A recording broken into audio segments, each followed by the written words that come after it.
Well, good afternoon to all our, European listeners, and if you're in the US, good morning. And we know we've got one person listening in from Australia at least. So, Nick, good evening to you and anybody else from the southern hemisphere.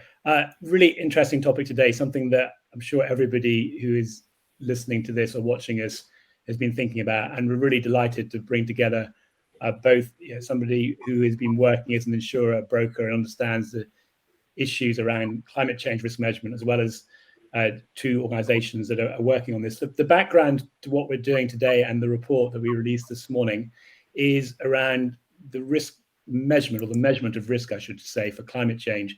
And this is an area, of course, we've all been thinking about for a long time, but what's happening more recently is the need to be able to measure and report on the risk in the short term, meaning in the next 12 months, and also happening across different perspectives from investment and also underwriting and regulators and other stakeholders. So what we've done is really tried to help people understand how all of these pieces are coming together and what tools and options there are out there to assess the risk, but actually also some of the gaps that exist. So we've got a lot to get through in 45 minutes. We're certainly not going to be able to tackle everything in this topic.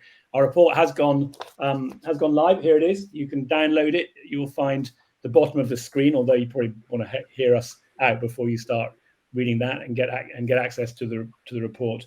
And we've done quite a lot more as well on the website on this whole topic. Just a bit of housekeeping before we introduce our presenters. The world of remote events is still fraught and limited by the capacity of the internet. So if I disappear, please don't go away. Ali is going to step in, and I will return shortly. Likewise, any of our other panelists.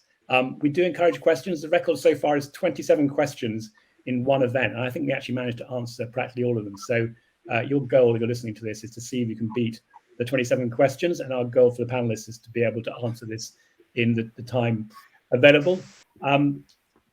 So in terms of who we have on the panel, I'm just going to give a very quick overview, and then I'll let each of you go in and just say a little bit more about yourself. So Rachel Delhaise from Convex. Rachel is in charge of sustainability and will give us a little bit more background on her career in a minute.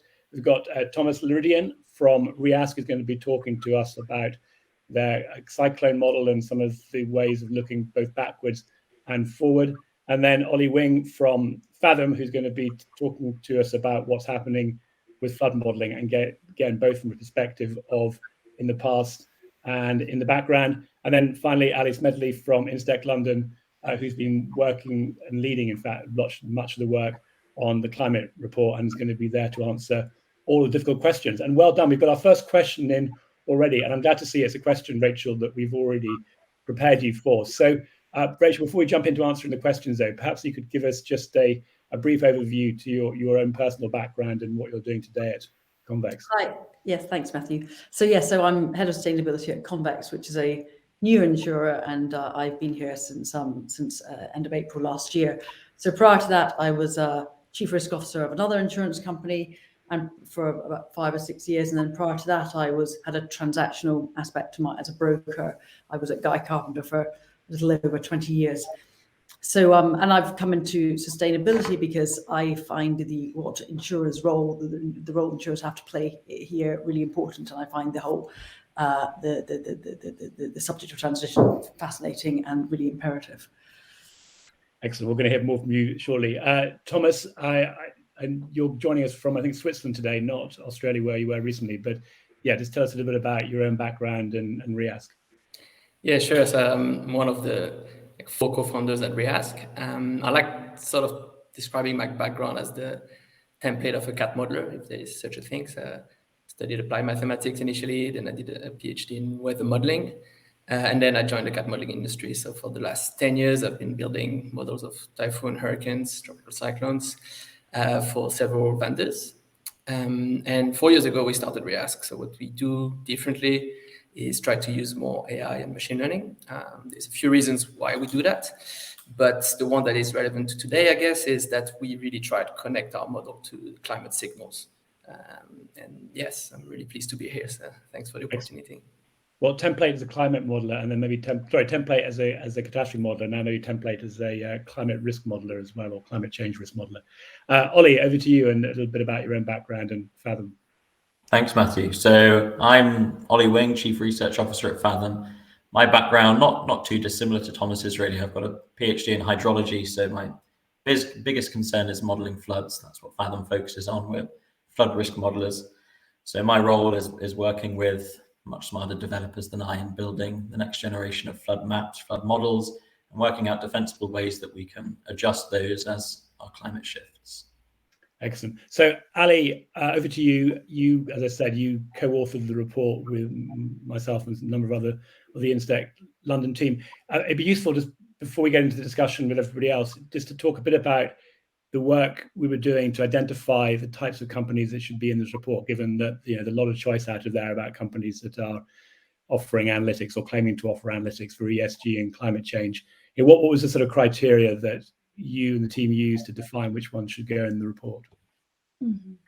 Yeah, so there are so many companies out there offering ESG or climate risk reporting services. So that's from ESG scoring or rating agencies to companies providing consulting services to help with reporting on climate risk and impact in a regulatory compliant way.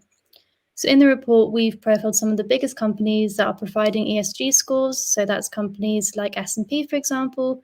We've really focused on those companies that are helping insurers understand their potential physical risk exposure as a result of climate change. So that's companies like Reask and Fathom.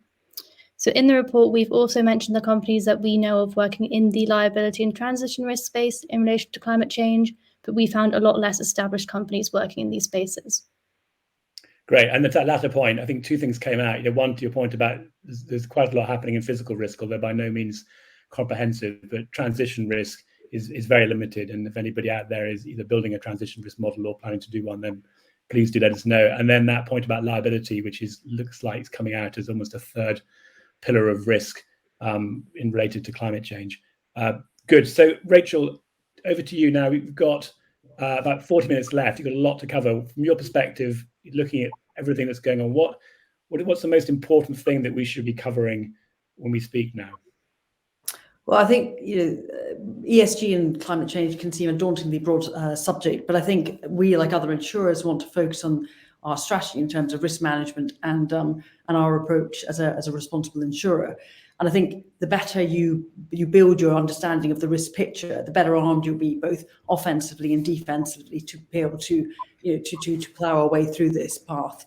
From a physical risk perspective, I think there's clearly limitations in terms of the historic data that we collectively have, but limitations doesn't mean an absence. So I think we need to be doing deep dives into the intelligence that we do have and what that tells us about our own portfolio, and particularly in terms of specific key peril regions that we will talk about a bit later in this discussion. As concerns the broader transition risk, the picture is complex and the risk is systemic, and we're in the early stage. I mean, we collectively are in the early stages of trying to understand this, but make no mistake that transition is definitely happening, and it is at pace and at scale. What net zero means is that currently there's 51 billion tons of net greenhouse gas emissions into the atmosphere every year, and that's got to get to zero by 2050, and an awful lot of that by 2030. And so fortunately, there is real progress in the financial sector to make this happen. So whilst some of the noise coming out of COP26 sounds a bit negative, actually the progress has been immense in the last 2 years. In 2019, there was only 5 trillion committed to net zero. By COP26, there was 130 trillion. So the investment is there, but clearly that extent of change means a lot of risk. So but the better we can understand that, the better we can access the opportunity. So as far as data is concerned, whilst, again, from a transition perspective, it can be rudimentary and limited in scope, we need to start building up a picture of our own profile and our clients' transitions pathways, and just using what there is and building it. But I think also within that, understanding the context of different industries and economies is important, particularly when we're considering the S and ESG and what's known as the just transition.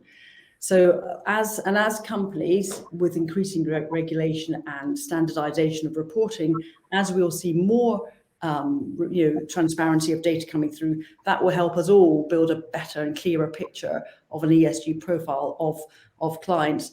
But as I think, Matthew, you were saying, the rating agencies, Wally was saying, the rating agencies are quite good sources of information for this, but tends to be the larger firms. Some of the brokers are building out routes to be able to assess more from SME perspective what clients' ESG profiles are like. So it's just getting hold of the information and building pictures now. I think the other area of risk that's clearly a real concern is litigation risk. And we've seen the examples of Shell and Exxon last year and how they've been impacted by that. So I think from in terms of getting information there, the legal firms do really good seminars on this. That's really helpful. There are companies, data analytics firms like Predicat that are I find extremely informative in terms of just building up the intel in that way. So, and that then leading to being able to develop scenarios to help inform that litigation risk perspective. So I think in summary, the better you can understand the immense changes underway, the more able we'll be to thrive and compete and indeed help transition on its way. Good. Well, you covered a lot in there, but your last point is particularly relevant to what we're going to be talking about, and indeed the report itself, and actually links back to what you said at the beginning. It's quite a daunting topic, but there are areas where progress is being made. There is a definite drive for consistency globally. We're going to be touching a little bit on standards today, not an awful lot. We've got to talk about more in the report and some of the things going on through organisations like the Net Zero Insurance Alliance or NZIA. But thank you, Rachel, for putting us on the right course. And I think just one thing for everybody listening and for all our panelists, the challenge talking about this topic is to drop into acronyms. So the rule is if you use an acronym, you've got to know what it means and spell it out, just so no one feels left behind. Environmental, societal, governance, I think most people know that is what ESG means. But just if we can make sure as we go through things, we do spell out any of the acronyms. And if you do miss those, you should have caught most of them in the report. So if you're wondering what TSFD means, for example, you can go and find that in the report, which is the Task Force for Climate Financial Disclosure, of course. So, Rachel, I want to come back to you again, because, again, one of the reasons we felt it was important to talk about what's happening in this climate change risk area is there's at least two pressures, and probably three now, thinking about it from the liability side, on insurers, is what they're being asked to do through the more traditional ESG requirements from investors, which all companies have to respond to, or all companies of any size. And then also last year we saw with the Bank of England and the PRA, or Prudential Risk Authority, requiring the scenarios at underwriting. From your point of view, how do you sort of see that balance of different stakeholders' requirements, some of which are actually regulatory requirements, some are more prescriptive? How well do you see companies actually understanding and be able to address all the different elements coming in versus maybe reacting more strongly to one and still struggling in another area? I think the reporting, I think it's converging in terms of the expectations and the framework. So TCFD, which is the acronym that we refer to, which is the Task Force for Climate-Related Financial Disclosures, that is kind of the internationally accepted, sort of recognised standard for reporting. And most people, whether they're responding to investors or other stakeholders, would do reporting that is somehow in that format. That's looking at strategy, at risk, at governance, and at metrics and targets. So if, as an example of a regulatory, so the UK, the PRA required companies to come to insurers and finance houses to comply with SS 319, which is the assessment of financial risk from climate-related financial risk, and that's a sort of pillar of TCFD. So if you're doing your SS 319 or CBEST scenarios for larger firms, that just forms part of that. So I think they're all getting at a similar thing. I think everyone's looking. There is this focus on the E of ESG, and particularly around climate change.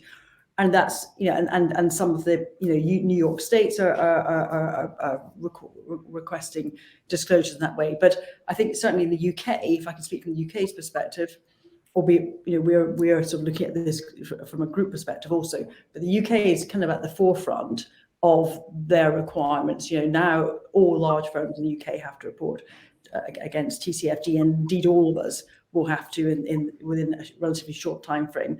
And the Chancellor has made a requirement for everyone to have a net zero strategy, or finance houses, by 2023. So the shape of that will be TCFD, but whilst TCFD is relatively broad, that will become more defined. And we've seen some of that with another acronym.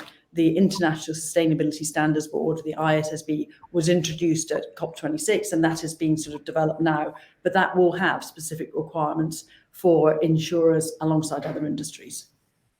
Excellent. And you slipped in CBES in there, which is the climate biannual exploratory scenarios, which is what the Bank of England or PRA are asking for. I missed my definition there, Matthew. Help you out on that one. And just one question for you, Rachel, because it's come in and it kind of fits in with what you're saying.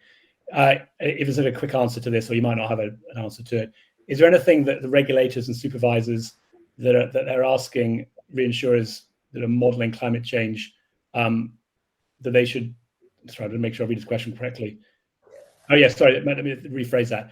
Is there anything that is not currently being asked by the supervisors or regulators that people should stop doing when they're looking at climate change?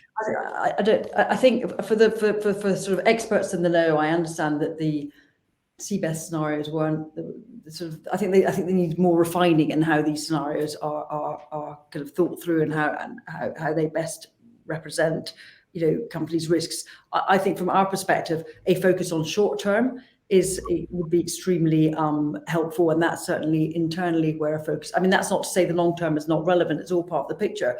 But a focus on short term would be helpful. So I'm not sure if I'm saying stop anything, but I think there's areas where I would look for more and clearly more targeted focus. Okay, good. Well, there was two questions in actually: start doing and stop doing, but we're just going to answer one for now. So, Thomas, just want to come and talk to you about what you've been doing with catastrophe modelling for flood, and you're now building climate scenario models. And I'm also hoping you can answer one of the questions we've got in here as well about, and the question is, how should carriers and underwriters, so carriers, of course, as insurance companies, use the tools and findings from climate risk vendors for portfolio risk analysis? So it might be helpful, first of all, if you just talk a little bit about what you're doing at Reask, and then just really how do we think about what's been done in the past for modelling, and as you look at more forward-looking climate condition modelling. Sure. I think just to clarify, we do not necessarily do much on flood yet. So I don't know if you wanted to start. Sorry, let's say flood. I'm one step. I'm sorry. I'm putting out of order. We'll just talk about cyclone, and then we can come back to. No, that's fair. That's fair. Still just as relevant. Yeah, I think perhaps the starting point is maybe to explain a little bit what the challenges are and why the whole industry is really trying to change the way we do catastrophe modeling. So I think if you come back to how we've been building catastrophe models for the last decade, it's usually starting from historical data. Then we use some sort of fancy statistical modeling approach to make sure we can extrapolate beyond that historical data and get a good view of what may not have happened but could have happened. And the end results for that is essentially a view of risk that is consistent with history, but that is much broader and can help quantify things in the far tail and so on. So that's sort of the cat modeling approach. And there's nothing wrong with that. It works very well until the system you're studying start to change a bit too fast, which is what's happening with climate. Like if the system is changing fast, if your climate is changing fast, then you start to question whether the statistical and the historical data you've used are still relevant as a measure of today's risk and even more future risk. So there's different ways in which the different cat modelers are trying to solve that problem. What we do is to aim for the same end results, but instead of using only historical data, we also want to use a lot of climate data. And we want to build a system that is able to really connect the climate around the historical period to the risk that we saw. Take an example. What we want is we want to build a model that is able to understand how sea surface temperatures or pattern of wind shear and wind steering flow will impact your catastrophic events. And the reason we're doing this is that if you then have a model like this that can be consistent with history and reproduce the risk over the historical period, you then have the confidence that this same model can then be used in the future. Like it can, because it understands the climate and it came to a consistent historical view from understanding on the climate, then you can move forward and be confident that it will be able to give you a consistent view. And I mean, you, as you sort of said there, you've built Reask on the basis of looking at globally connected models, very much with a sort of forward-looking climate view.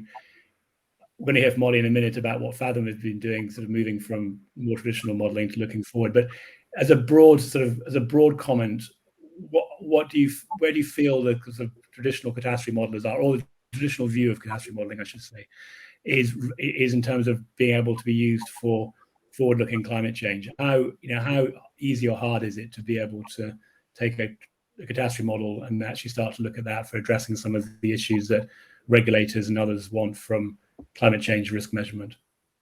I think it's a very difficult problem. I think we had the luxury of starting fresh. I think other companies don't necessarily have that, but are being very creative in how they can adapt and condition the CAT models. But the key issue here is very simple, is that if you build a model that is only seeing historical data and has not got the smart links between the climate, the physics, and the reason for that data to occur, it will only be valid in the framework of that historical climate. And the climate is changing fast. It's probably not relevant anymore today, but certainly won't be in the next decade. So it is good to see that all model providers are thinking about it. And I mean, all methods used are valid. I think we all have slightly different ways of doing it, but the key message is we need to do something. Current models are probably at the limit of their relevance, I think. Good. That's a good link to you, Ollie. So current models are at the limit of their relevance. I guess with Fathom, you've only relatively recently, in the scale of things, started building catastrophe models in the last sort of 8 to 10 years. But can you just talk a little bit about what the perspective of what you're doing with your flood models in terms of more backward-looking modeling and how you adapt those, or maybe you have to totally rebuild them for sort of forward-looking climate change risk measurement? Yeah, I guess the most important thing, or the most difficult thing really, is to address the fundamental difference between what a catastrophe model is and is trying to do and what a climate model is and is trying to do. Climate models really just represent the long-term statistics of weather. What are the climatic conditions that form events, while catastrophe models are actually trying to represent those events. So there's a disconnect in quite a few areas really, where climate models have skill. They're very good at representing very large scale climatic patterns. So we're talking continental to global scale. They're very good at averages, not very good at extremes. And their temporal scale, basically they're really good towards the end of the century, less certain over the next few years. And when you think about catastrophe modeling, it's the diametric opposite of each of those three things, which is unfortunate. We're talking about what are the many extreme possibilities that could happen this year at a location level. It's a completely different thing to a climate model. And so there's a very big divide there that needs to be bridged. And in many cases, that bridge is going to be quite wobbly. And it's a very difficult bridge to construct, to keep on with that metaphor. And so what you really need to be able to do is understand what are the climate conditions in my present day models, and therefore how can I add a forcing to that, a future change that might be projected to still produce some kind of useful answer under a present day or future climate condition, really. And so that is the key question, is how physical is your CAT model in the first instance? Luckily, Fathom and Reask and plenty of others have had I guess it's fortunate that we begin with physical modeling expertise. We're physical modelers. They connect quite nicely up to climate models because we start physically. Traditional CAT models might not always be that way. They might be statistical models. They might not be physical at all. They might just glance at physics. And therefore, trying to connect those up to climate models can be quite difficult. So I guess the short answer is maybe we're lucky, or maybe we just made the right choices initially, that we took a new view of how to build catastrophe models that start with the physics and don't have this kind of, I guess we can call it being shackled to history. You know, they're not finely tuned to try and represent what has gone on in the past, where the past is perhaps no longer so relevant. Thanks. And then just one of the questions that's come in, you might have a perspective on, and someone's asked, for smaller P&C or property and casualty insurers or regional carriers, what options do they have when it comes to licensing tools or getting access to information? Because previously it was expensive to buy catastrophe models. Now people have got to not just get catastrophe models for what they're pricing today, but also start to look at climate models. Are you, just to use Fathom as an example, have you got ways of enabling people to get access to what you're doing if they're smaller organizations with presumably lower budgets?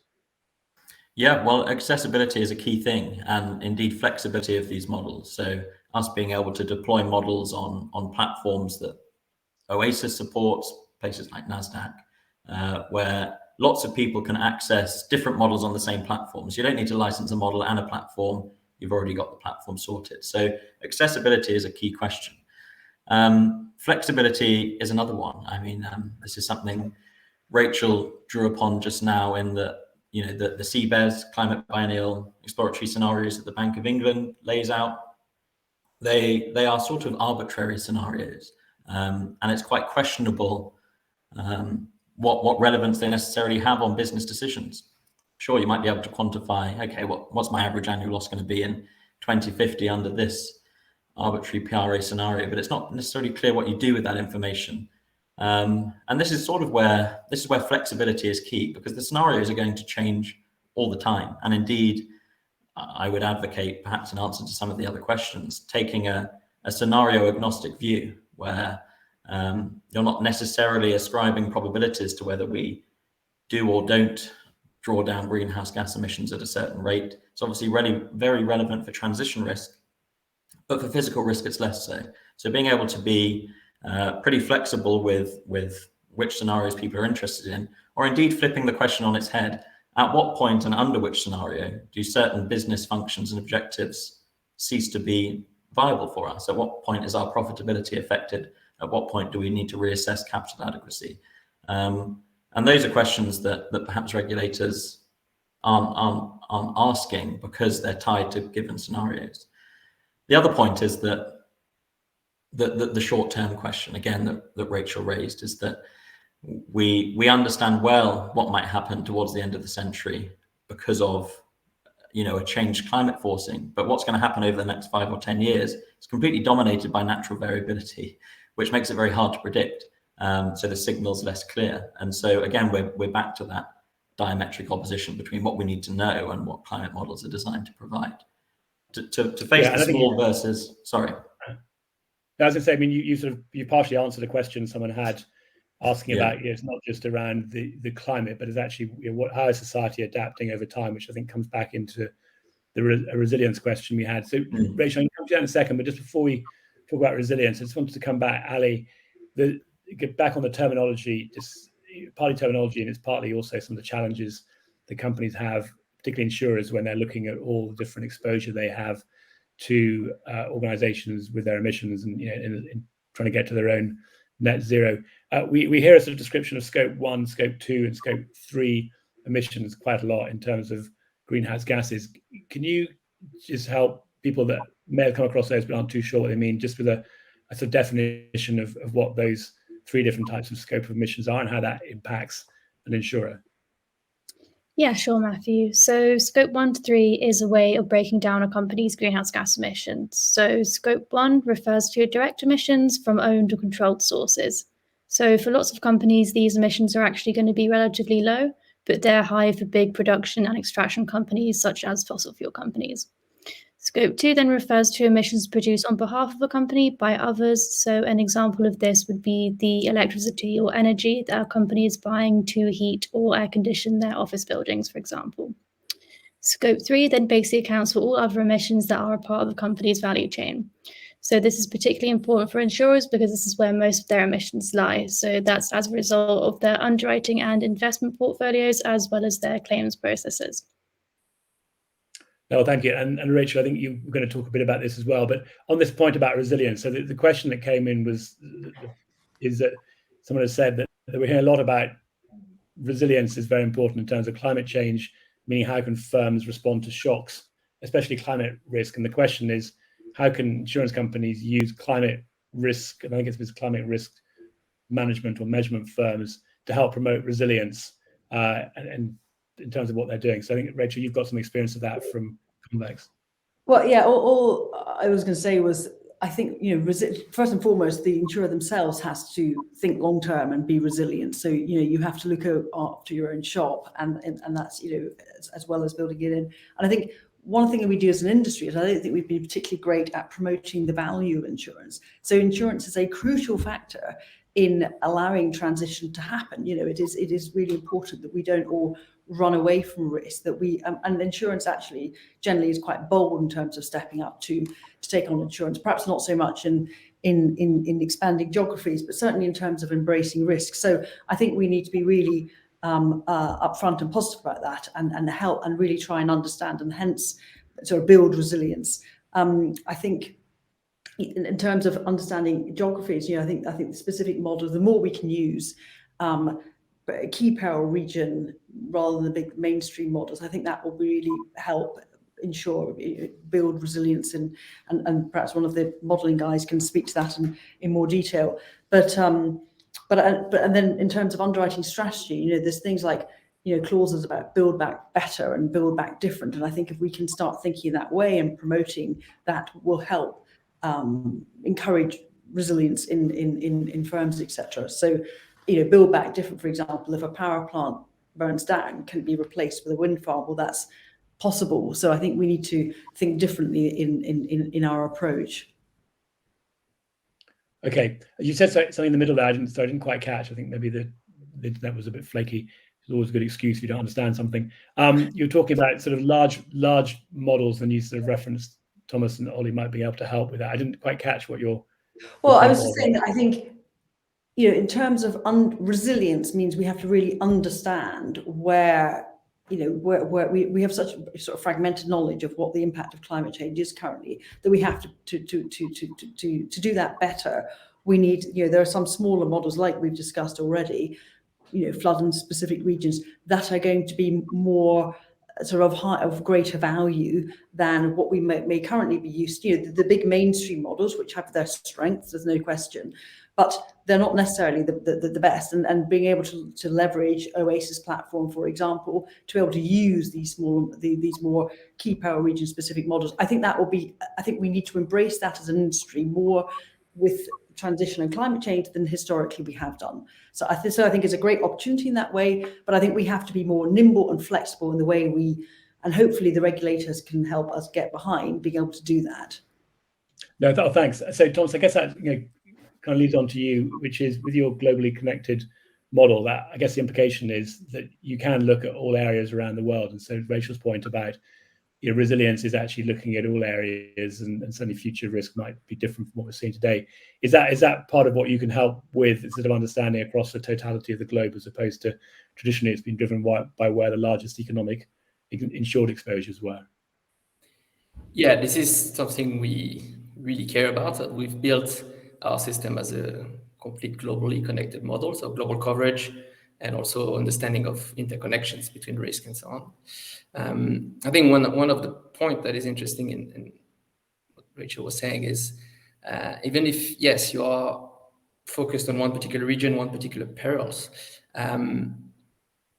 you can use the sort of modeling we suggest to improve your view. I think one of the themes I like to point out is that catastrophe modeling and our industry as a whole has done an excellent job. Like the tools are great. Like our whole industry is very used to those tools.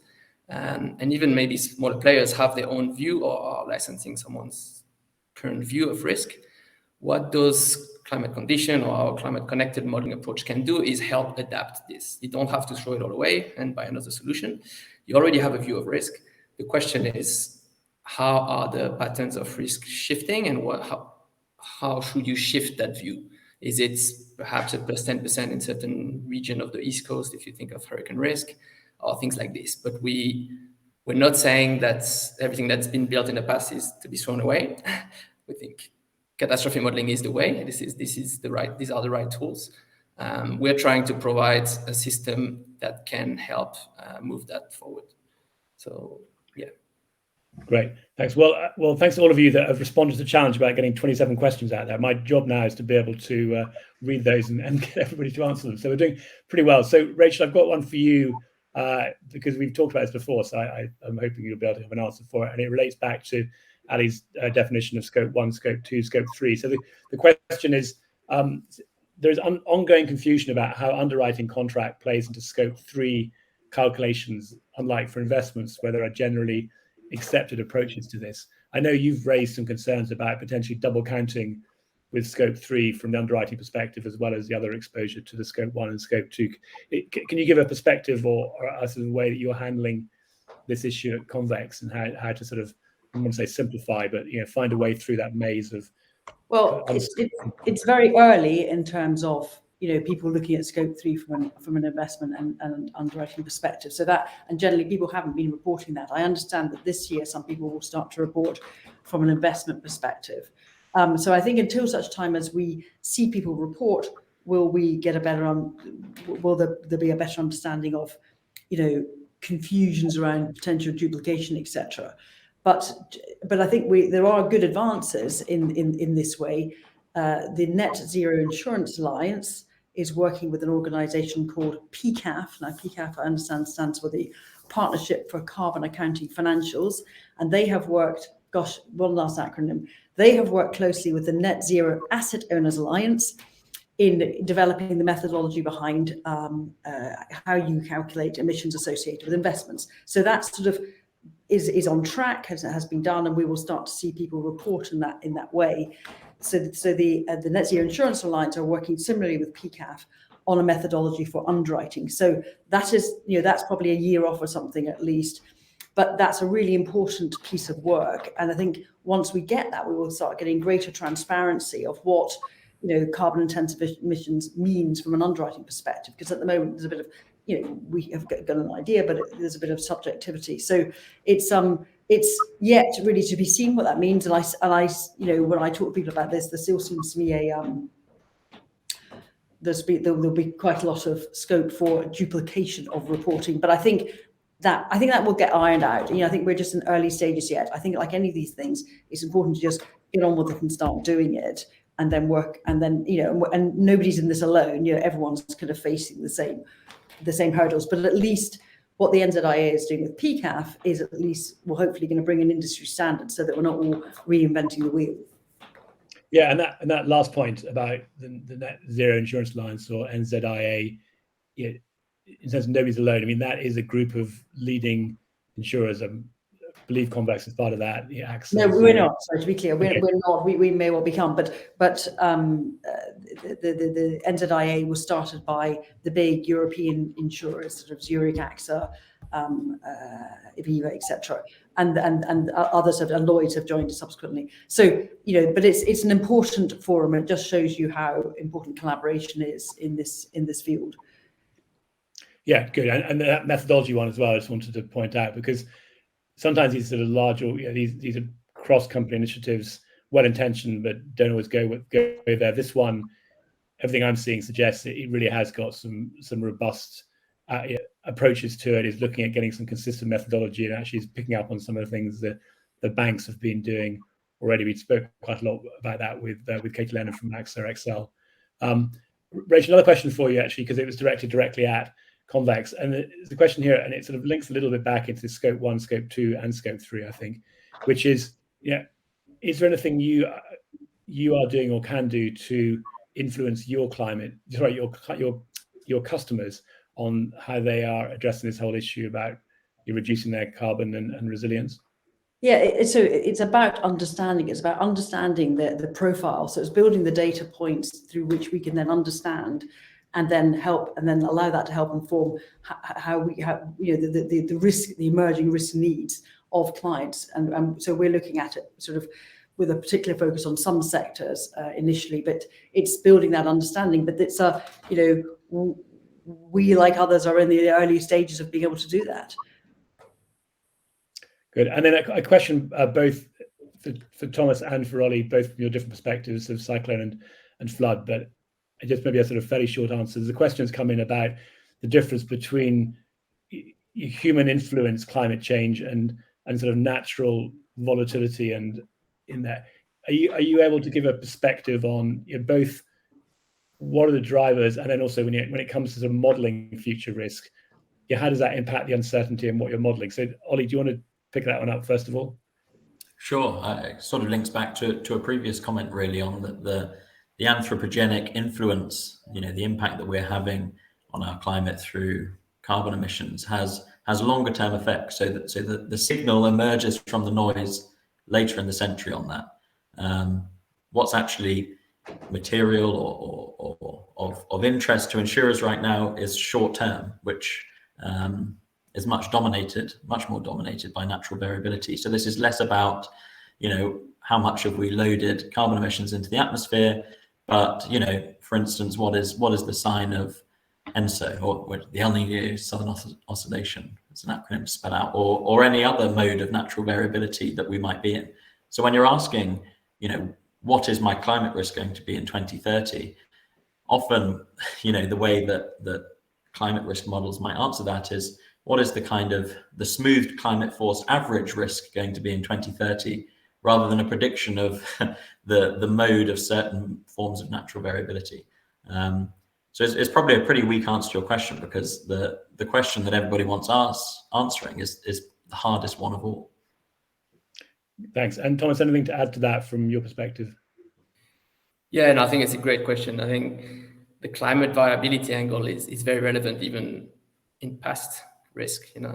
If you want to look at it that way, you got two dimensions. You've got the variability in the tropical cyclone risk given a certain climate. That's what CAT models do. But there is the variability in the climate itself. Like what we've observed around the last 40 years, was it a particularly unlucky iteration of the climate? And where does it fall within the broader scope of what could have happened? So the way we do that is, you have reanalysis, which are best view of what happened in terms of climate, but you have also model simulation and sample members, which try to, resimulate the period and have different views of that. So by having models that are aware and connected to climate, you can sort of visit those two dimensions. What's the variability in my risk given a certain climate, and what's the variability in the climate itself? And we can do that moving forward. So coming back to Ollie's point, it's not only about looking at the mean projection, but we want to see the whole spread. And again, I think by updating our CAT modeling tools, we can get there. That these are the right tools. They just need a little bit of improvement. Excellent. Well, we're just coming up to the end of time, and I haven't managed to count all the questions, but you're definitely getting close to breaking the record for the number of questions coming in, particularly those of you who had 2 questions in one question. I think we count both of those. So we got to many of those and get to all of them. We will be able to follow it up separately. As we've been talking about, our report is now available to download. A lot of what we've been talking about in here is covered in the report, so you can take a look at that. And finally, it just leaves me to say thank you to each of our panelists, Rachel, Thomas, Ollie, Ali, for not only talking about what we prepared to talk about, but you handled every one of those questions very eloquently and weren't phased, which is just clearly the sign of an expert when you can do that live. So thank you very much, everybody. We are back, talking about live, we are back for real in the flesh next week here in London on the 2nd of March with an evening event in London, and then back again on the 29th of March. So if you haven't already signed up for that and would like to come along, we'd love to see you again. We had about 200 people at a last event, so talking about records, see if we can break that one as well. But thank you very much, everybody, and yeah, look forward to seeing those of you in London or coming to London face to face very soon. Thank you. Thank you all. Thank you.